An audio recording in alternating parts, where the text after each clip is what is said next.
이 새벽에 주 앞에 나오신 분들을 진심으로 환영합니다. 찬송가 540장 찬양 드리겠습니다.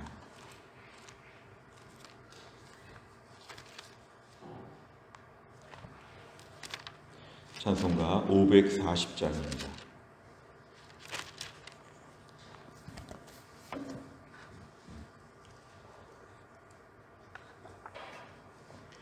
주의 음성을 내가 들으니 사랑한단 말일세. 믿는 마음으로 주께 가오니 나를 영접하소서. 내가 매일 십자가 앞에 더 가까이 가오니 구세 주의 흘린 보배 피로써 나를 정케 하소서. 주여 넓으신 은혜 베푸사 나를 받아주시고 나의 품은 뜻 주의 뜻같이 되게 하여 주소서.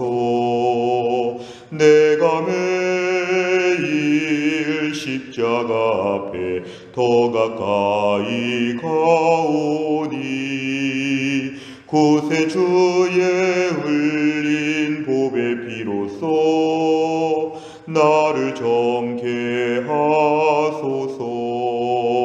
주의 보좌로 나아갈 때에 어찌하니 기쁠까. 주의 얼굴을 항상 배우니 더욱 친근합니다. 내가 매일 십자가 앞에 더 가까이 가오니 구세 주의 흘린 보배 피로써 나를 정케 하소서. 우리 구주의 넓은 사랑을 측량할 자 없으며 주가 주시는 참된 기쁨도 헤아릴 수 없도다. 내가 매일 십자가 앞에 더 가까이 가오니 구세 주의 흘린 보배 피로써 나를 정케 하소서.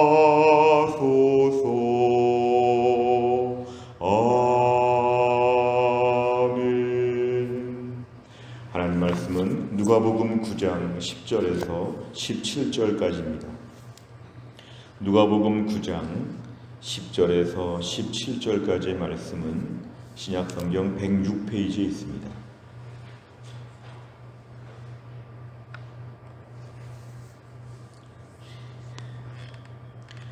누가복음 9장 10절부터 17절까지 말씀 저 한 절씩 교독하겠습니다. 사도들이 돌아와 자기들이 행한 모든 것을 예수께 여쭈니 데리시고 따로 베세다라는 고을로 떠나가셨으나 무리가 알고 따라왔거늘 예수께서 그들을 영접하사 하나님 나라의 일을 이야기하시며 병 고칠 자들은 고치시더라. 날이 저물어가매 12사도가 나와 여짜오되 무리를 보내어 두루 마을과 촌으로 가서 유하며 먹을 것을 얻게 하소서. 우리가 있는 여기는 빈들이니이다. 예수께서 이르시되 너희가 먹을 것을 주라 하시니 여짜오되 우리에게 떡 5개와 물고기 2마리 밖에 없으니 이 모든 사람을 위하여 먹을 것을 사지 아니하고서는 할 수 없사옵나이다 하니 이는 남자가 한 5,000명 되밀어라. 제자들에게 이르시되 때를 지어 한 50명씩 앉히라 하시니 제자들이 이렇게 하여 다 앉힌 후 예수께서 떡 5개와 물고기 2마리를 가지사 하늘을 우러러 축사하시고 떼어 제자들에게 주어 무리에게 나누어 주게 하시니 먹고 다 배불렀더라. 그 남은 조각을 12바구니에 거두니라. 아멘. 오늘 본문의 말씀은 10절에 보니까 사도들이 돌아와 자기들이 행한 모든 것을 예수께 여줬다고 말합니다. 우리가 어제 읽은 말씀에서 1절부터 6절까지 제자들을 파송하시는 장면에서 이제 사도들이 모든 사역을 마치고 예수님께 보고하는 장면을 오늘 10절에서 얘기하고 있습니다. 사도들, 그리고 제자라고 하지 않고 사도라고 하는 말은 보냄을 받은 자라고 하는 그런 뜻입니다. 결국은 제자, 사도 다 같은 말인데요.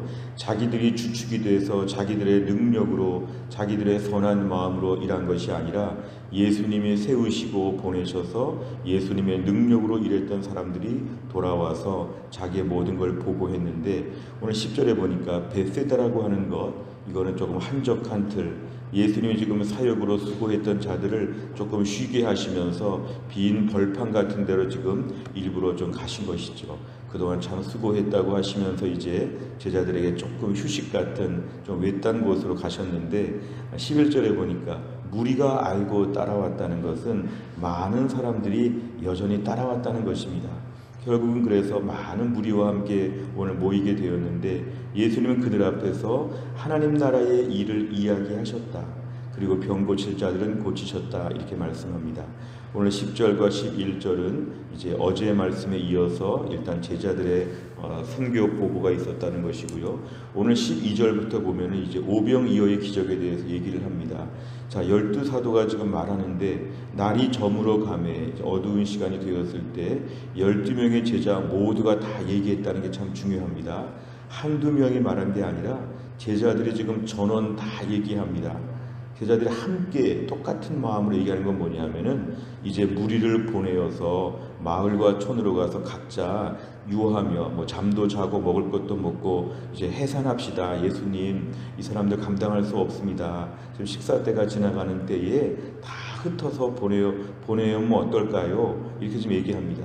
우리가 있는 여기는 빈 들입니다. 이건 벌판 같은 곳이기 때문에 이 사람들 잠잘 수도 없고 먹을 수도 없기 때문에 우리가 보내야 되지 않겠습니까? 이렇게 지금 12명이 똑같이 한꺼번에 지금 제안하고 있습니다.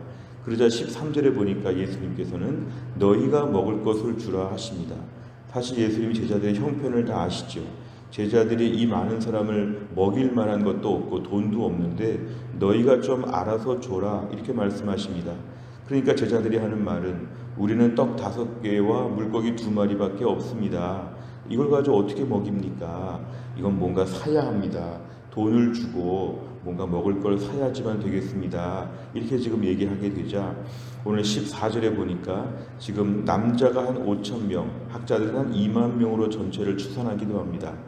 예수님께서 제자들에게 말해서 50명씩 앉히라고 하니까 50명씩 남자들만 해도 100개가 넘는 그룹이 지금 만들어지게 되었고 많은 사람들이 지금 운집한 것을 알 수 있습니다. 15절에 보니까 다 이렇게 앉힌 후에 16절 예수님께서 떡 5개와 물고기 2마리를 가지사 하늘을 우러러 축사하셨다. 뭐 축복하셨다고 번역할 수도 있고 감사기도 했다고도 번역할 수 있는 그런 표현입니다. 예수님이 이걸 하늘을 높이 들어서 이것을 가지고 이제 기도하시고 나눠주시는데 17절에 보니까 이것으로 많은 사람들이 먹고 배불렀다. 남은 조각이 발생했다는 것은 풍족히 먹었다는 걸 얘기하죠. 결국 12바구니를 거두게 되었다는 것인데 오늘 놀라운 기적입니다. 그래서 오늘 오병이어의 기적이 벌어지는 장면을 우리가 함께 나누었습니다. 내용 관찰을 보시면 첫째, 예수님께서는 베세다로 따라온 무리에게 무엇을 말씀하시며 행하십니까? 11절에 보니까 예수님이 하나님 나라의 일을 이야기하시며 설교하시고 병 고칠 자들은 병을 고쳐주셨다고 얘기합니다. 두 번째, 제자들은 무리의 저녁 식사를 해결하기 위해 예수님께 어떤 제안을 합니까? 12절에 보니까 무리를 다 각각 이제 보내어서 각자 알아서 먹도록 마을과 촌으로 가서 각자 뭐 먹을 것도 먹고 잠도 자고 알아서 다 하도록 그렇게 하자고 제안을 하게 되었습니다. 세 번째를 보면 예수님께서는 왜 제자들에게 너희가 먹을 것을 주라 이렇게 말씀하십니까? 사실은 너희가 먹을 것을 주라고 하셨지만 제자들에겐 아무것도 없다는 걸 오늘 예수님은 다 아시면서도 이렇게 말씀하셨습니다. 오늘 본문의 14절 이하의 말씀을 저희가 전제로 이 답을 좀 우리가 하자면 예수님은 놀라운 기적을 이미 암시하신 것입니다. 하나도 없는 제자들에게, 한 푼도 없는 제자들에게 너희가 나눠주라고 하는 것은 예수님 뭔가 일을 벌리시겠다고 하는 것의 강력한 암시입니다. 예수님 오늘 이들을 향해서 놀라운 기적을 베풀어 주신다. 지금 11절에서 영적인 피로를 다 채워주시는 오늘 주님께서는 이 지금 무리들이 배가 고프는 시간에, 저녁 시간에 얼마나 힘들까, 육적인 피로를 헤아리시고 영적인 필요와 육적인 필요를 모두 해결해 주시겠다고 마음을 결정을 하시고 이걸 위해 제자들에게 오늘 테스트해 보신 것이죠. 너희가 먹을 것을 주라. 그러면 잠잡고 뭔가 예수님이 해결하시나 보다 하고 했어야 되는데 오늘 13절의 제자들은 우리에게 있는 수준을 얘기합니다. 우리의 가진 바 떡 5개와 물고기 2마리. 자, 우리의 현실은 딱 맞는 것이지만 이걸 가지고 예수님이 일하시면 5,000명을 넘게 먹이실 수 있다는 것, 예수님이 오늘 제자들을 시청각적으로 보여주신 것이죠. 그래서 예수님의 제자들을 체험하게 하신 것이죠. 예수님은 이렇게 일하실 수 있다는 것을 보여주십니다. 흔히 생각에는 이 5,000명을 먹이려면 1인당 얼마씩 계산해서 전체는 얼마가 되고 어디에서 먹을 것을 조달해야 되고 어디서 이것을 함께 단체로 구매할 수 있으며 이런 쪽으로 좀 계산을 해야 되는데 그런 걸 전혀 하지 아니하고 예수님은 그냥 먹을 것을 주라 하신 것은 예수님은 오늘도 우리의 상식을 넘어서 기적을 일으키시는 분이다. 그래서 우리의 현실 분석보다 더 중요한 것은 하나님의 능력을 기대하는 것입니다. 잘 들으셔야 합니다. 현실 분석보다 능력 기대가 더 중요한 것입니다. 우리의 현실, 우리의 힘, 우리는 이 정도밖에 안 된다. 이런 얘기는 믿음이 없는 것입니다. 우리는 이런데 하나님이 일하시면 어떻게 될지 모른다. 뭔가 전혀 알 수 없는 신비한 계산법이 있다. 하나님이 일하시는 것은 그래서 오늘도 우리의 상상을 초월한다. 오늘 예수님의 놀라운 능력을 보여주시고 나중에 이 제자들이 다 주를 위해서 신실하게 마지막에 순교할 때까지 일하는 제자들에게는 오늘 굉장히 중요한 교훈을 주신 것이죠. 이렇게 믿음에 대해서 배웠던 제자들이 나중에 초대교회 복음을 위해 크게 일한 것을 우리가 알 수 있습니다. 결국 믿음은 기적을 전제로 하는 것이 우리의 믿음이다. 이것을 오늘 본문에서 예수님은 제자들에게 보여주시려고 하신 것이었습니다. 네 번째를 보면 예수님께서 제자들의 상식을 뛰어넘어 오병이어의 기적을 행하시는 것을 보며 무엇을 느낍니까? 오늘도 우리는 신앙생활을 하면서도 상식 수준에서 머물러 있을 때가 많습니다. 가정이나 직장이나 교회나 나라와 민족을 볼 때 너무도 인간적인 예측을 잘하죠. 이렇게 되었으니까 이렇게 될 것이다. 그러나 신앙은 상식을 전혀 무시하진 않지만 하나님의 여지를 남겨놓아야 합니다. 하나님이 어떻게 일하실지에 대해서 문을 좀 열어놔야 되죠. 우리끼리 완벽하게 일을 마친다는 것은 믿음 없는 사람과 똑같은 것입니다. 현실은 다 똑같으나 하나님이 일하시면 항상 플러스 알파가 있다. 하나님이 하시면 오늘 5,000명도 이렇게 먹이신다. 방법이 너무너무 의외입니다. 16절에 떡 5개와 물고기 2마리를 가지사 하늘을 우러러 축사하시고 이게 전부입니다. 그런데 5,000명이 넘게 먹은 것은 하나님의 놀라운 기적이 있는데 나 이런 것을 믿고 있는가? 너무 현실에 얽매여서 오늘날 내 삶에는 상식으로만 사는가? 기적도 믿는가? 이게 중요합니다. 기본적인 상식을 가지고 있지만 항상 문을 조금 열어놓으시길 바랍니다. 우리의 자녀들, 우리 부모님, 우리의 직장, 우리 앞날 문을 조금 열어놓으시길 바랍니다. 내가 많이 아는 것 같지만 모르는 부분이 좀 있는데 하나님이 어떻게 일하실지는 다 모른다. 하나님이 일하실 수 있는 부분을 문을 열어놓고 기도하고 문을 열어놓고 살아야 합니다. 내 생각으로만 문을 닫게 되면 하나님의 기적을 거부하는 것이죠. 하나님이 어떻게 하실지 모르기 때문에 믿음을 더하여 주옵소서. 문을 조금 열어놓고 하나님이 마음껏 일하실 것을 믿습니다. 이러한 믿음에 대한 상식에 대한 것을 뛰어넘어 기적을 바라보는 믿음의 태도가 우리에게 오늘도 매우 필요합니다. 5번째를 보면 내 삶의 필요를 공급하시는 예수님의 능력을 체험했던 때는 언제입니까? 예수님의 능력을 의심하지 않고 오늘 주님의 일하심을 경험하기 위해서 무엇을 실천하겠습니까? 오늘도 우리의 삶에 있어서는 나에게 있는 지금의 것으로만 살지 않게 하십니다. 하나님의 주머니가 따로 있습니다.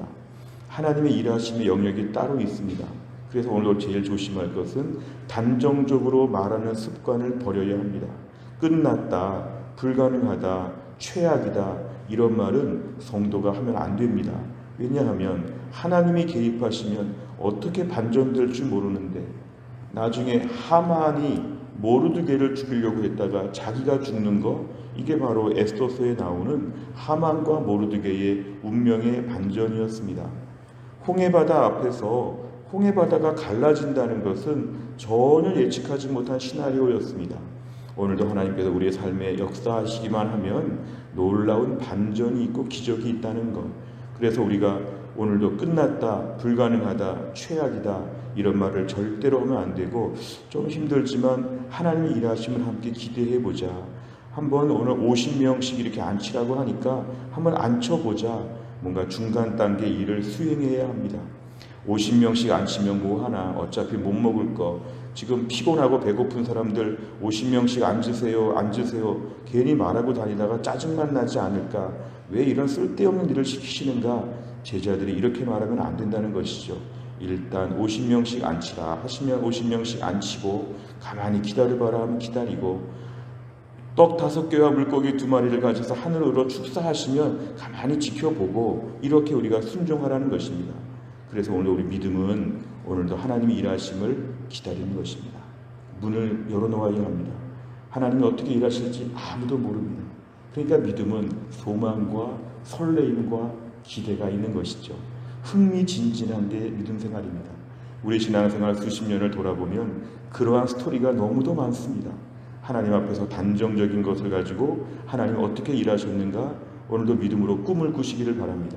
예수님의 능력과 일하심을 오늘도 신뢰하게 하여 주옵소서. 그리고 그 과정에서 시키시는 일들을 묵묵히 감당하게 하여 주옵소서. 하나님은 오늘도 우리 가운데 내 수중에 있는 떡 5개와 물고기 2마리가 5,000명 이상을 먹일 수 있는 것으로 하나님이 바뀌게 하실 것을 믿습니다. 내 지금의 모든 초라한 환경을 가지고 어떻게 하나님이 크게 일하실지, 어떻게 부풀어 오르는 사건이 될지 기대하게 하여 주옵소서. 또 하나를 살면서도 오병이어의 기적을 믿고 오늘도 믿음으로 묵묵히 50명씩 앉히라고 하면 50명씩 앉히는 중간 단계의 순종을 감당하는 믿음의 사람 다 될 수 있기를 주의 이름으로 축원합니다. 기도하겠습니다. 하나님 아버지 감사합니다. 하나님께서 오늘도 이 새벽에 저희들을 깨우시고 하루의 첫 시간 하나님 앞에 나와 기도하며 찬양하며 말씀 붙잡게 하심을 감사합니다. 나그네와 같은 인생길을 살면서도 하루하루 하나님 앞에 천국 바라보며 믿음으로 살게 하신 것 참으로 감사합니다. 오늘 주신 말씀을 붙잡고 기도합니다. 5,000명 이상의 많은 사람들을 지금 먹이려고 하시는 예수님께서 제자들에게는 아무 대책도 없는 것처럼 보일 때 50명씩 그냥 앉히라고 시키시고 예수님 놀라운 기적을 베푸신 것을 보았습니다. 오늘도 우리의 삶에는 때로 너무 걱정스럽고 염려스러운 것들이 많습니다.